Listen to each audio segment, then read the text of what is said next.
Welcome to the Programming Alliance podcast. Today, we have Rodger Friedman on the show. He spent his career in finance and wealth management. He also wrote the book, Erasing America, which talks about the unsustainable path that America is on, why we need to fix it. Just like we've had anti-Trump people on, Rodger is an outward conservative. And so we're going to talk about why he supports the Trump ticket and what does he say about some of the major arguments against Trump. We're going to unpack that all today on this episode, so check it out.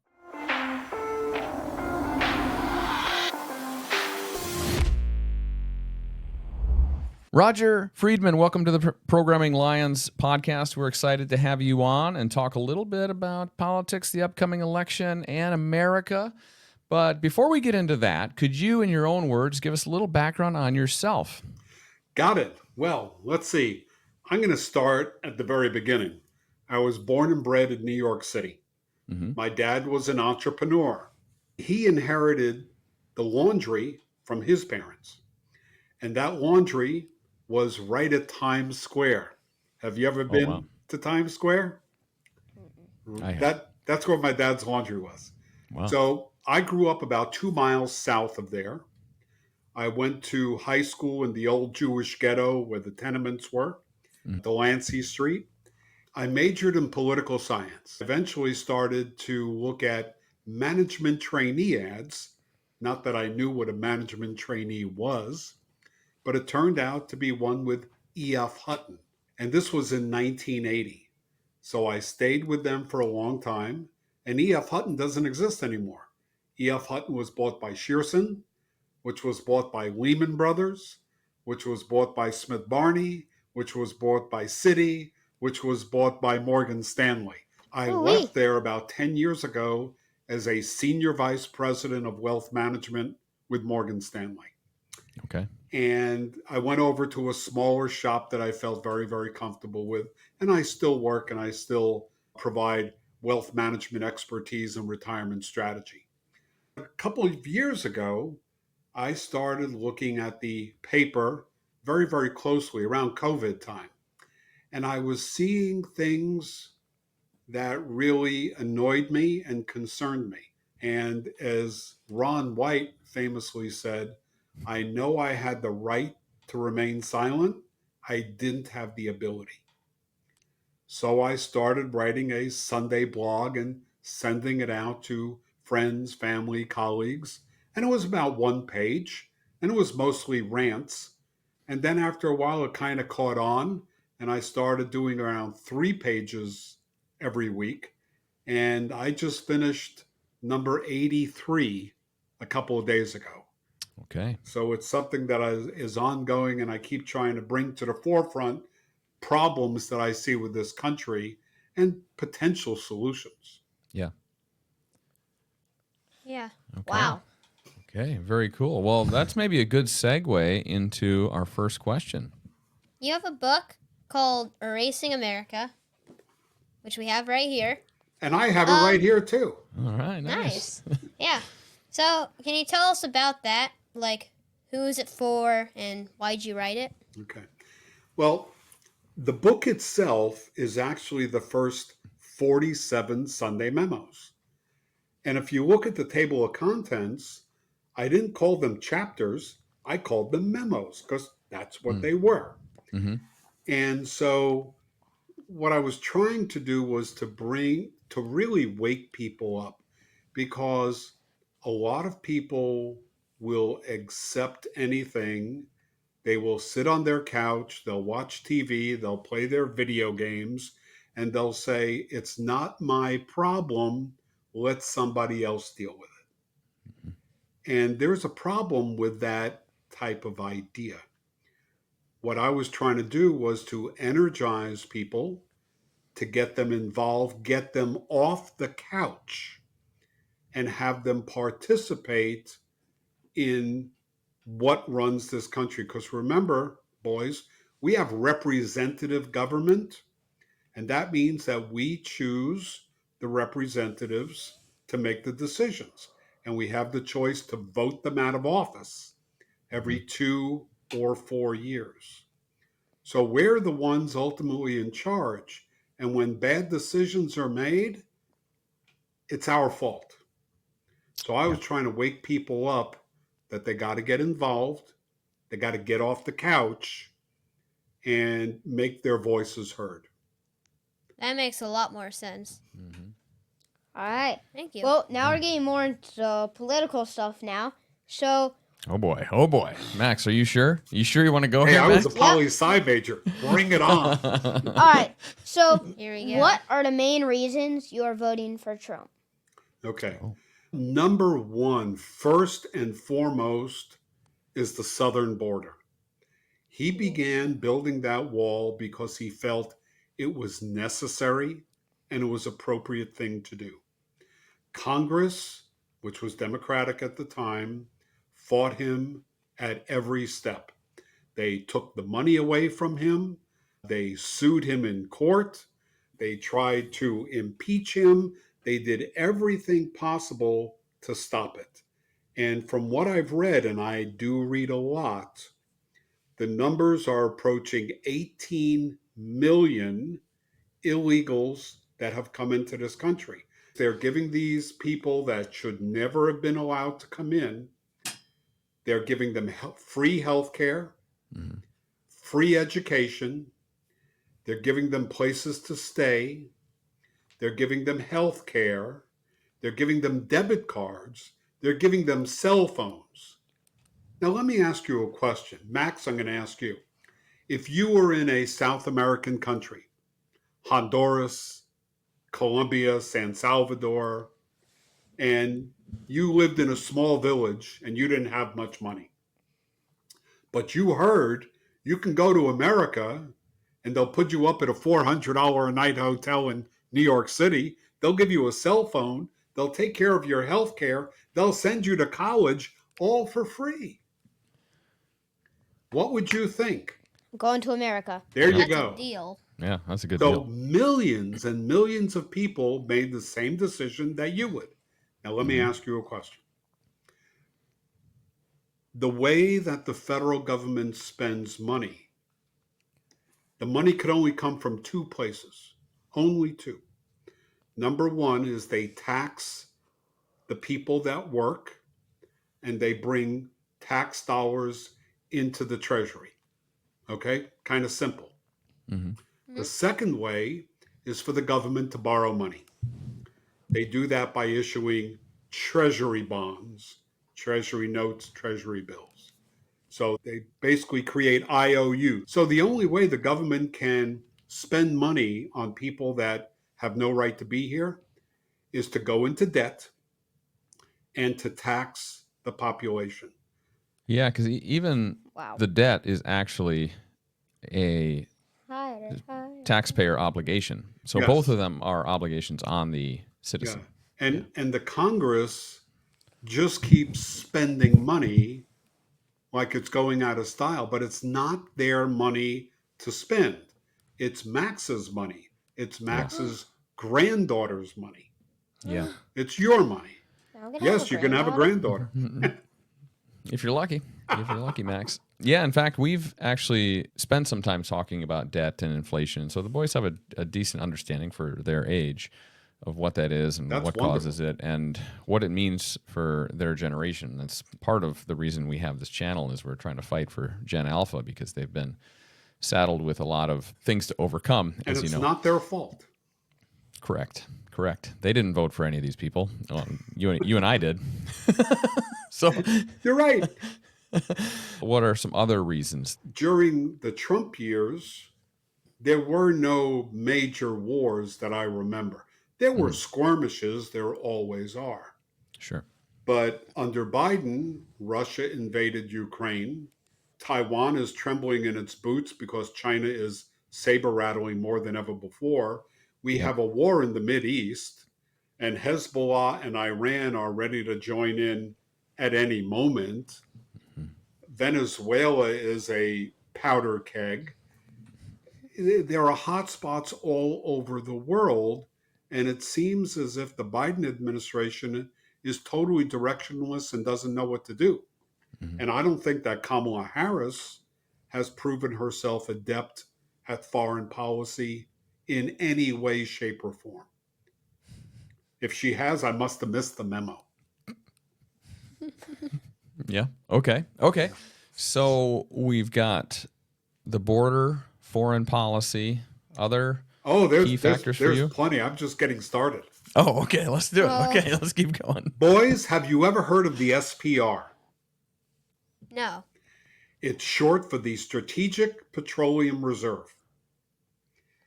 Basically, if you go to the salt caverns deep into the earth in, was it Utah and Nevada, that's where the United States stores oil, emergency oil to be used for national emergencies, where the military might need it for war, for example. Mhm. The Strategic Petroleum Reserve has a capacity of 714 million barrels of oil. It's a very large number. Wow. Yeah. A barrel is 40 gallons. Mhm. Mr. Wow. Biden, in order to help lower prices and gain the favor of voters, released over 180 million barrels of oil for non-strategic purposes. Reserve has 375 million barrels of oil. Far cry from the 714 million that Mr. Trump had when he left office. And so, Wow. yeah. So That's their argument insane. would be that the strategy was to lower prices on citizens. Yes, and it did so in a minute fashion, but Yeah. at the risk of not having that strategic reserve in a national emergency, and that it would be available to the military. Because Yep. it was designed for military purposes. It wasn't designed so you could take your kids to Safeway. Right. Right. Right. Okay. Okay. Okay. Good one. That's number 3. I'll give you number 4. Okay. Economic upheaval. So inflation under Trump totaled in the 5% range, cumulative for his Yeah. 4 years. For Mr. Biden, it's over 20%. Right. So you guys have probably seen when you're at the grocery or anywhere else going out to eat at a restaurant, prices have Are gone giant. way up.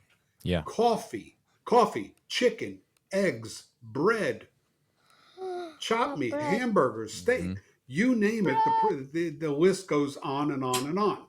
So that's just the cost of goods. Mortgage rates were about 3%. Now they're about 7%. Mhm. Wow. That means that the cost to buy a house has gone up tremendously. And many people now cannot afford to buy a house because the cost of a mortgage is so high.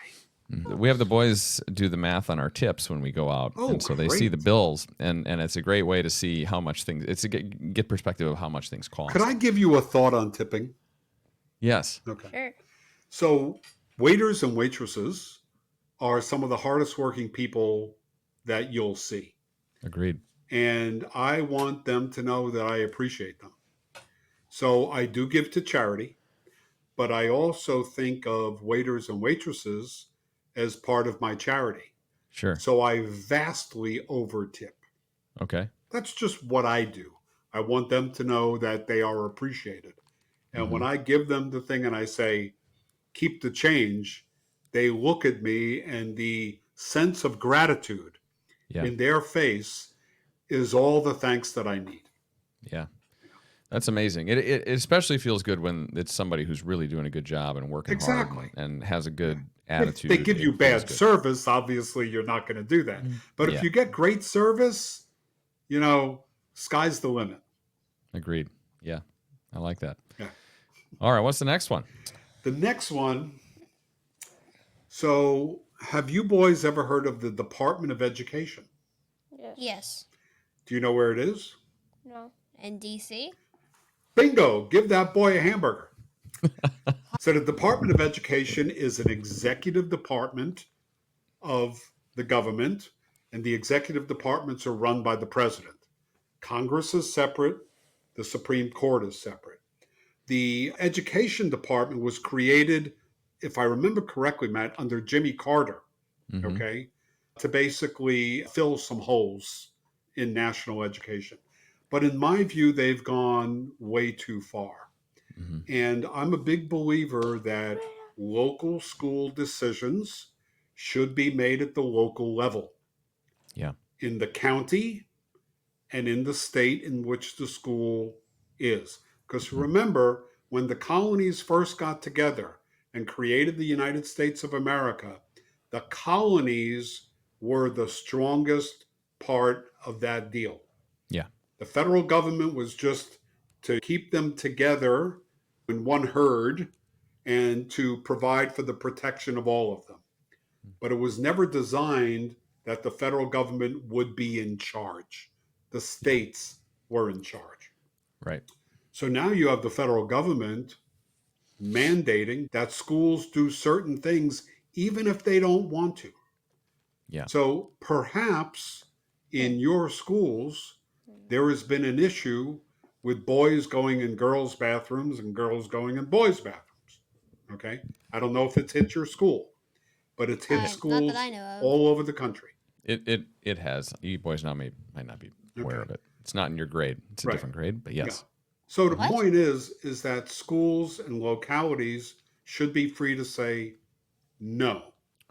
And now the education department has said, under what's called Title IX of their Yeah. regulations, if you do not abide by what we say, we're going to cut off funding. Mm-hmm. Because many schools, in part, are funded by the federal government. So, in my view, I think this is called blackmail. What do you think? So it's 100% blackmail. Yeah. Yeah. Yeah. Wow. And you think Trump will do what to that system? Well, I am in favor of metaphorically making the Department of Education disappear, Yeah. shutting it down. And I believe, unless I'm wrong, that Mr. Trump fully agrees with me. Okay. Yeah. Okay. Yeah. Okay. There's some folks that would venture to shut down a lot of government agencies and Well, of return course, those yeah. powers to the state, which is, to your point, the way that it was originally conceived is to Yes. have most powers at the state and then limited federal government. Exactly. I'm for a limited federal government. The Democrats in Congress, they fully believe that every answer is for Congress to vote more money to the problem. The Infrastructure Act, which was over $1 trillion, and you remember they put $6 billion to charging stations for electric cars. Yeah. They've And built two of them, though, so far. They have built, boys, 8. 8. $6 billion was put aside for charging stations for electric cars. And over 3 years, the federal government has built 8 charging stations. That's sad. I agree. Yeah.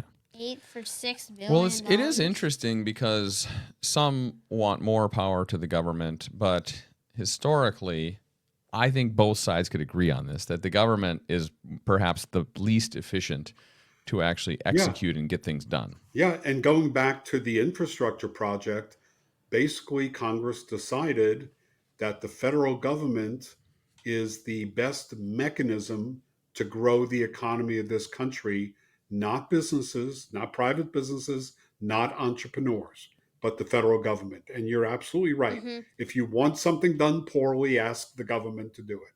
Yeah. I have another question. Yes. We just did a good amount of good things about Trump. And what are some things that he can improve on? Well, there are a lot of people that say that every time he opens his mouth, he sticks his foot in it. Basically, we are all, boys, this is a lesson for you. Pay attention. We are all flawed human beings. None of us are perfect. None. George Washington had flaws. Winston Churchill was hated in the government. Mm-hmm. If it wasn't for Winston Churchill, all of Europe would have fallen to the Nazis. Okay? Everyone you could possibly think of in history, with maybe the exception of Mother Teresa, I don't know, everyone is flawed. Mm-hmm. So if you're married, should you stay true to your spouse? Of course you should. Okay. If you go out on the town, should you use bad words? No, you shouldn't. Okay. Should you speed? No, you shouldn't. Should you use drugs? Should you get drunk? Should you steal? No, you shouldn't. You shouldn't. You shouldn't. Right. But there are people that you might even have friends that have done some of that or may do some of it someday. So, what I've arrived at now, understand, I grew up with Trump in my backyard. When I used to deliver Really? laundry for my dad's store, I delivered laundry to rich people at Trump Tower. Okay. And I'd look at the place and I'd be like, oh my gosh, look at this place. It was unbelievable. Yeah. But in order to find the right person to lead this country, you don't have to like that person. You just have to think that they are the right person to get the job done at this point in time. Liking them has nothing to do with it. And that is a very, very difficult lesson for America to learn. I think it's fair to say that Trump isn't unanimously likable, Of course. Yeah. and for good reason in a lot of cases. Oh, I agree with you. You know, I'll listen to a speech and I'm like, I wish he hadn't said that, Yeah. but Yeah. it's not my call. Yeah. Yeah. Yep. For sure. Well, and boys, you did a little bit of research on some of the main arguments against Trump, and Well, why don't you so- share what some of those are? All right. So So like convicted felon cheating on his wife. Wait, addicted to let's go one at a time. Let's go one at a time. how do you? Well, Hold on, first, one at a time. Convicted felon. yeah, Yes, he how- was convicted in a court of law in my old town, New York City, Yep. with a corrupt judge, a corrupt DA, and a totally democratic jury. So, to me, George Washington would have been convicted in that court. Yeah. So I don't lend a lot of credence, a lot of weight to that decision. I think it was highly political and illegal. All right. Okay. How do you respond to cheating on his wife one? That's a very good question and a very adult one also. So when I was your age, the president of the United States was John F. Kennedy. He was very, very popular, very handsome, very well liked. And he had an affair with a movie star named Marilyn Monroe, who was incredibly famous and beautiful. And he was a flawed human being. He did something he shouldn't have done. Oh. I could say the same thing for President Trump. Yeah. I don't like it, but it's not my call. Yeah, there have been a number of presidents that have had Well, this, right? So he Mr. actually Clinton cheated on comes his to wife? mind Yeah. in a more egregious fashion. Yeah. Yes. While he was in the White House. While he Versus was in the before. White House. Yeah. Yeah, so it does seem a lot of people put weight on that, but historically, I would say there's been more egregious adultery that's happened in the White House while the president was in office, for When example. people are famous and powerful, a lot of times they do stupid things. Yeah. Yeah, that's a very stupid thing. Yep. So, and how do you respond to how he added to the national debt? Well, I think that every president has added to the national debt. We talk a lot about the debt, the boys and I, because it's getting to a place where we're barely able to make the interest payments on it. And I think something by 2030, things start becoming insolvent, and we may not be able to manage the interest payments. Do you think Donald Trump is in a place to make some of those hard decisions and get things back? If I look back through history, in fact, the boys told me about this, but I guess Andrew Jackson was the only president maybe in history that got us out of debt, and it seems like someday somebody is going to have to do that. Well, there are a lot of hard decisions to be made, but remember again, Congress is the one that passes the laws. The only way that the president can make something happen is through an executive order. kind of like Mr. Biden killing off student debt Yeah. for people that have loans that they took out with their eyes open. They signed on the dotted line. They agreed to pay back the principal and the interest, Yep. and their debt was commuted. And so who pays it? Yep. The taxpayers pay it. Right.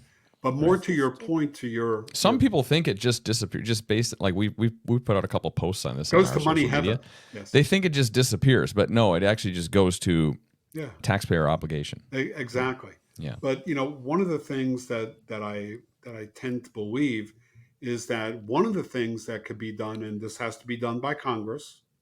I wrote a piece that a sixth grader can fix the Social Security mess. Why can't Congress? But I bet you Will, in the next 3 minutes, can fix Social Security. Mm. Yeah, Will. We got this. Okay, you got it, buddy.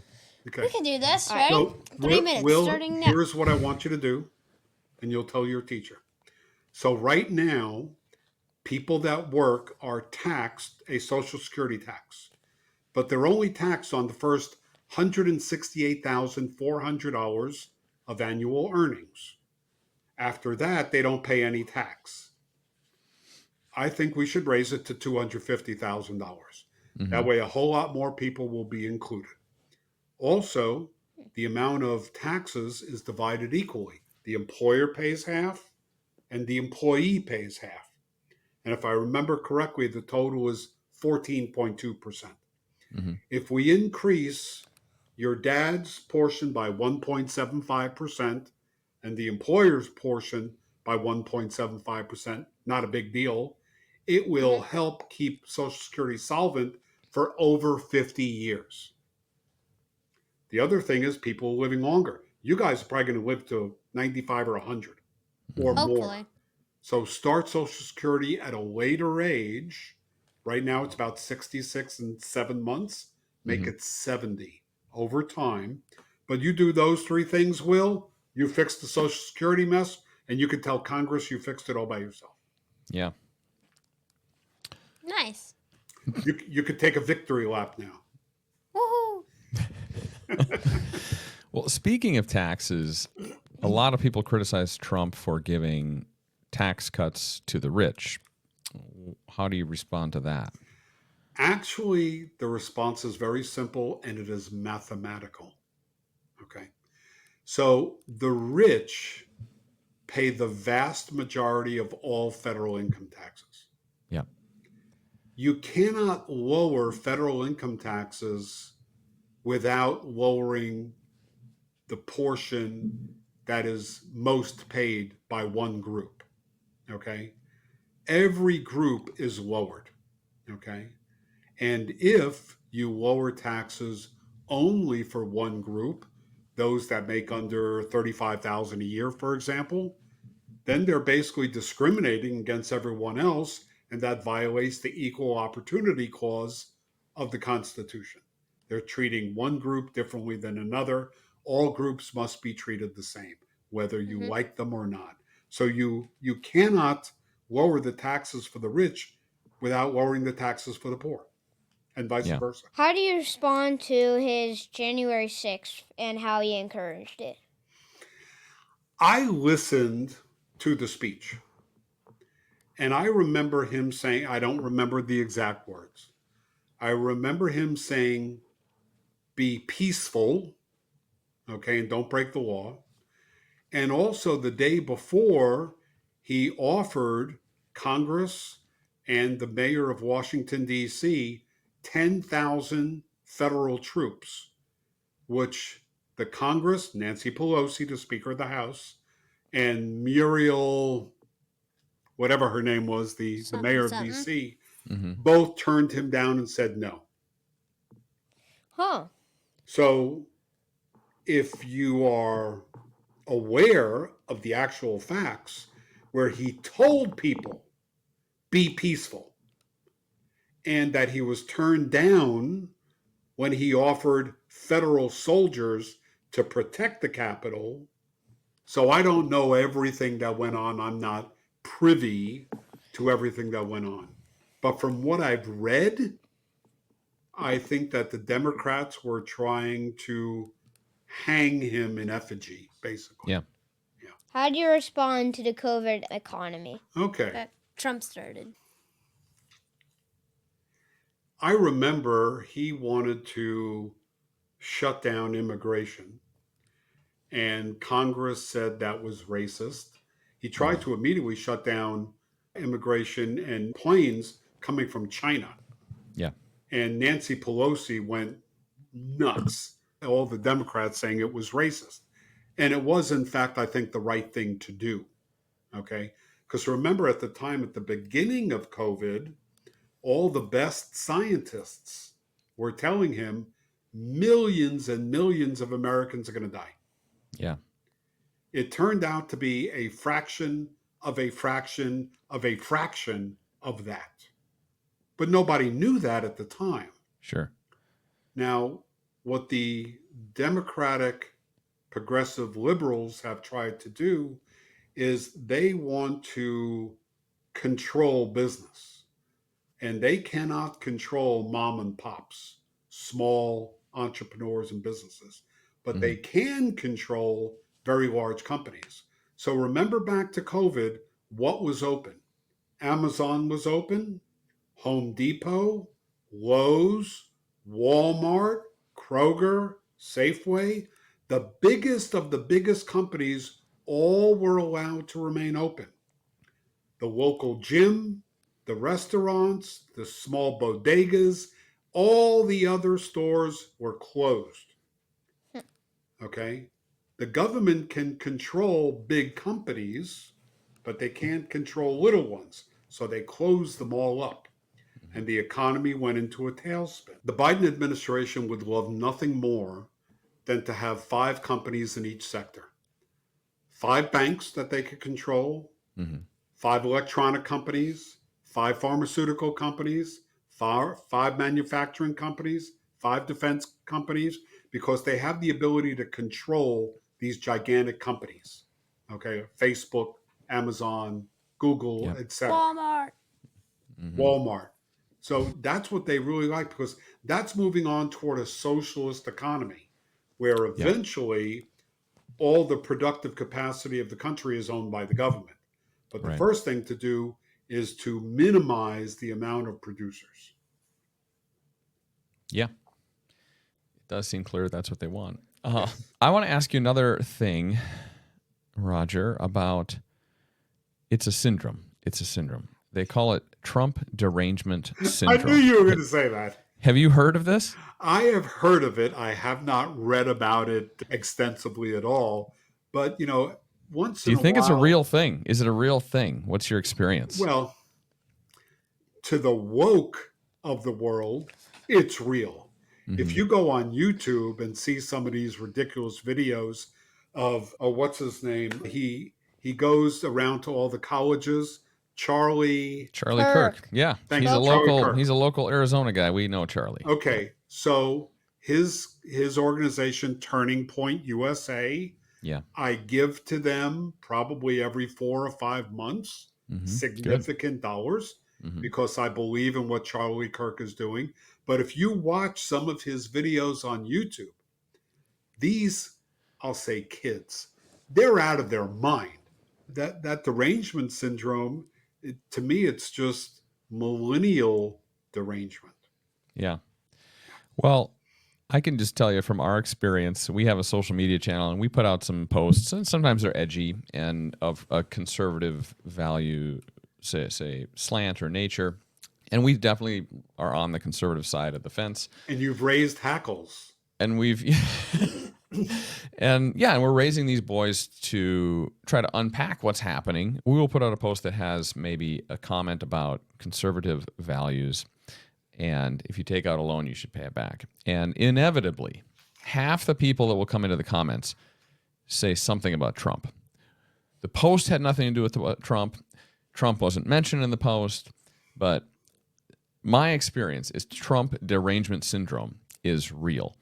And people will come in on any post, anywhere, anytime, any topic, and say, but Trump, Trump, Trump, Trump. And so it's really strange to me how people just go right to that versus actually arguing the points. So there's something real about it, and I don't know if it's spreading, but it's definitely extreme. You're absolutely correct. I actually have a little 12-inch figurine of Trump, and I push the button, and I hear one of his quotes. It's hysterical. Yeah. I have a thing where it's like It's like a boxing it's like- Trump, isn't yeah, it? it's like it's Trump, and then I'm just gonna move this. Oh, I don't have that And- one. Yeah, and then like you can pull something on his back, and then like he does, and then he says like, "We gotta build the wall." Blah blah blah blah. Well, It's funny. you talk about conservative values, and your dad is absolutely right. If you take out a loan, you should have the responsibility that you pay that loan back. Yeah. No one forced you to take out the loan. Yeah. Okay. Yeah, and it's interesting because even today, I would say, while we're trying to teach our kids conservative values, and we try to critically think through what that means, a lot of people will come in and say, yeah, but the Republicans don't do that. And I agree with them. There's a lot of Republicans that don't hold up conservative values either. I am astonished by what Republicans will vote for in the Senate and in Congress. Well, remember different times. when it comes to Congress, and I am anti-rhino, but when it comes to Congress, it's all horse trading. Yeah. It's incredible. Wow. The boys have asked me before, why can't they just have a single bill legislation, like vote for this or not? And I've told them because the whole political system is based on extortion back and forth. It makes it very difficult to hold your politicians accountable, in my opinion, because you don't really know what they vote for. There's 50 things in the bill, and one of them happens to be veteran funding. Oh, you didn't vote for veteran funding? Well, no, because it also funded a bunch Because of... it was a poor bill, and it should have been better. Well, I think that wraps up our questions, Rodger. This was really fun and interesting, and we really appreciate getting a perspective from you, particularly with political science background. You've written this book called Erasing America. We'll drop that in our description so people can go and check it out. Thank you. And check out your page. Let me just tell your boys something. So, boys, I have done a number of podcasts. I've done a number of interviews. I think it's probably somewhere over 50. And I could tell you, you got the coolest dad. Okay? We know that, of course. I mean, yeah. The fact that you are involved in this and your background is not lost on me at all, young men. I mean, this is way cool. The time that you have with him, enjoy the heck out of it. Yeah. We get to do all kinds of stuff together, whether it's sports or hobbies, and then we do these podcasts and we get to talk to all kinds of interesting people. It is really a treat, and it's a blessing that we get to do this together. Oh, absolutely. I know it'll be something that I cherish forever. I hope these boys feel the same way. Okay. And Will, Max, it was very, very nice meeting you.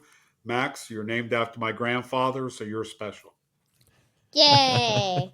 Max, you are special. I am special. All right, Rodger, thanks so much for coming on the show. You're very welcome. Take care and have a good evening. Goodbye. Thank you. Okay. If you enjoyed this content, please hit that subscribe button, like, share. Until next time.